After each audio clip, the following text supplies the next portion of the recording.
Olá, que bom que você está aqui. Eu sou a Débora Roquedeschel e estamos no canal Peripécias de Mãe. Hoje nós vamos para a terceira mãe da série, As Mães que Acertaram na Bíblia. A primeira havia sido Joquebede, a segunda Rispa e a terceira não tem o nome dela na palavra de Deus. Vamos para Números, capítulo 27, do versículo 1 até o 8. Aproximaram-se as filhas de Zelofeade, filho de Éfer, neto de Gileade, bisneto de Maquir, trineto de Manassés. Pertencia ao clã de Manassés, filho de José. E aí depois vem descrevendo o que elas haviam ido ali falar com Moisés. Elas haviam dito a Moisés o seguinte: agora que nós vamos ter a terra, quando elas procuraram, Moisés ainda estava na liderança, portanto a terra não havia sido ainda conquistada. Josué fez essa conquista. E pela fé elas entenderam que aquilo estava para acontecer de fato e foram procurar Moisés. O pai e a mãe delas com certeza faziam parte daquele grupo de pessoas que tinham acima de 20 anos quando foi determinado que os que estavam acima de 20 anos não entrariam na terra prometida pela falta de fé do povo. E elas haviam ou nascido no deserto ou nascido no Egito, e poderiam ali receber aquela herança. Quando elas foram procurar Moisés, Moisés humildemente ouviu o caso e disse que consultaria a Deus. Em Números, capítulo 28, versículo 5, diz assim: Moisés levou o caso perante o Senhor. E o Senhor lhe disse: as filhas de Zelofeade têm razão. Você lhes dará propriedade como herança entre os parentes do pai delas, e lhes passará a herança do pai. Foi criada toda uma nova legislação devido à oração e à fé dessas mulheres.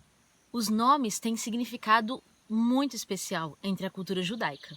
Como diria a doutora Rosana Alves, a gente tem que procurar saber o nome das pessoas, investigar a história delas, para que nós as entendamos. Macla significa confiança. Noa significa aquela que não se detém. Ogla, aquela que não anda com os pés amarrados. Milca, aquela que tem autoridade, não autoritarismo, autoridade. E por fim, Tirza, deleite, o deleite nas coisas do Senhor.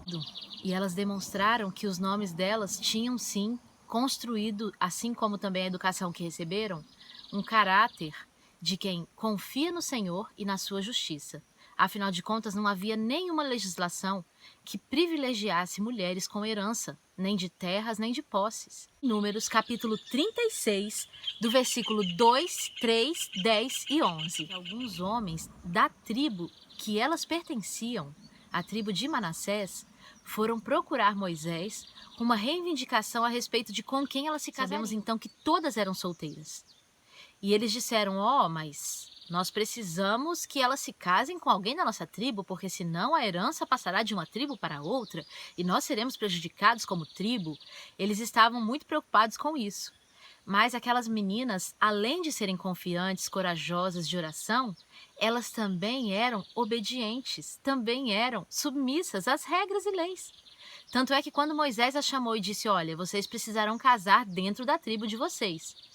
Não que elas quisessem casar fora, não estamos questionando o mérito aqui. A relação social, o círculo social delas era na própria tribo.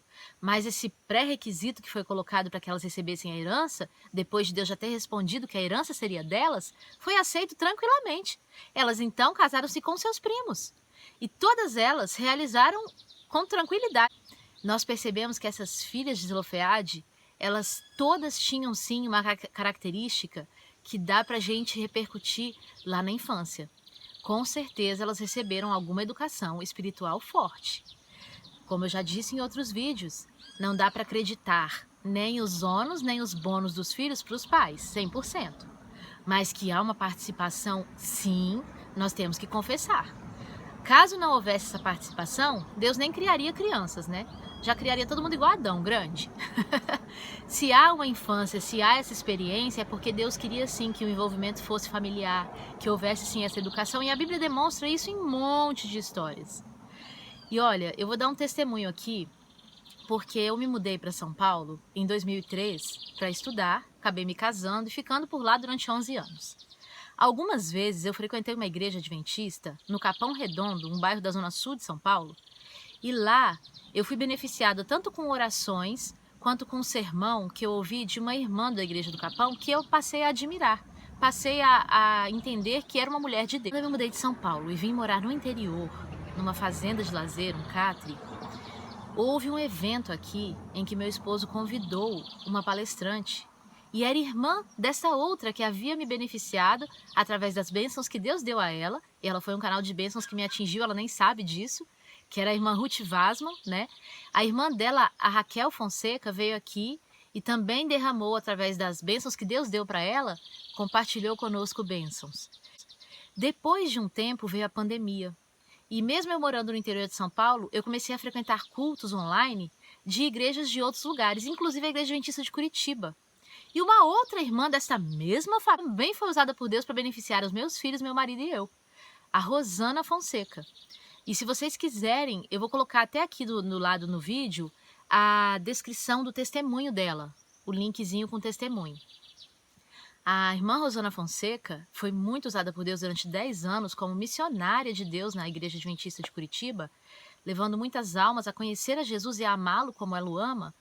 Ela foi ali usada por Deus para testemunhar para um médico aos 17 anos de vida.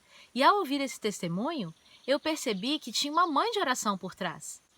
Embora eu não saiba o nome da mãe dela, assim como também não sabemos o nome da esposa de Zelofeade, mãe dessas moças tão abençoadas, nós percebemos que, através da semente que ela plantou, e claro, as filhas aceitaram e deixaram que o Espírito Santo potencializasse esses dons, eu e minha família fomos beneficiados. Eu sei que há mais uma irmã nessa família.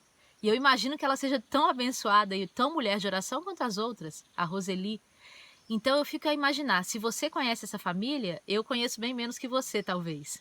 Você também já deve ter se beneficiado ou recebido bênçãos que eles receberam de Deus e compartilharam. Se você tem esses testemunhos e quiser colocar aqui nos comentários, fique à vontade. Mas eu fico a imaginar, quantas famílias de mães cujos joelhos foram dobrados em oração por seus filhos, demonstraram depois com o tempo que os frutos dessas orações podem sim ser potencializados pela escolha futura desses filhos. Há sim uma vinculação muito grande entre uma mãe de oração e de estudo da palavra de Deus e de missão no coração e filhos de oração que estudem a palavra de Deus e que tenham missão no coração. Nós precisamos fazer com que esse link seja possível através da nossa parte. O outro lado, a parte dos filhos, vai ficar a cargo deles. É claro que o Espírito Santo que falou comigo, que falou com você, também falará com eles. E cada um que abrir o seu coração a cada dia será então preenchido e poderá transparecer e compartilhar bênçãos, assim como a Rosana, a Raquel e a Ruth compartilharam bênçãos em minha vida. E eu imagino que talvez na sua também, e a Roseli também talvez. Então que nós possamos todos os dias nos lembrar de que filhos que estejam fortes no Espírito Santo de Deus enquanto crianças têm uma grande chance de permanecerem grudados à fonte quando adultos. Que filhos que têm uma forte conexão com os pais em relação ao culto familiar têm uma grande chance, pode acontecer, glória a Deus, aconteça com todos os nossos filhos, de terem uma vida de comunhão com Deus na vida adulta. Porque é compartilhando que nós vamos formar uma grande corrente, a corrente dos filhos de Deus, que estão em diversas denominações religiosas. Não são só na minha igreja, não são só na sua igreja. Eu mencionei aqui da minha igreja porque é um conhecimento que eu tive, foram pessoas que eu vi. Elas nem me conhecem. A questão não é essa. Você não precisa conhecer a pessoa para abençoá-la. Você pode abençoar uma pessoa que você nunca viu.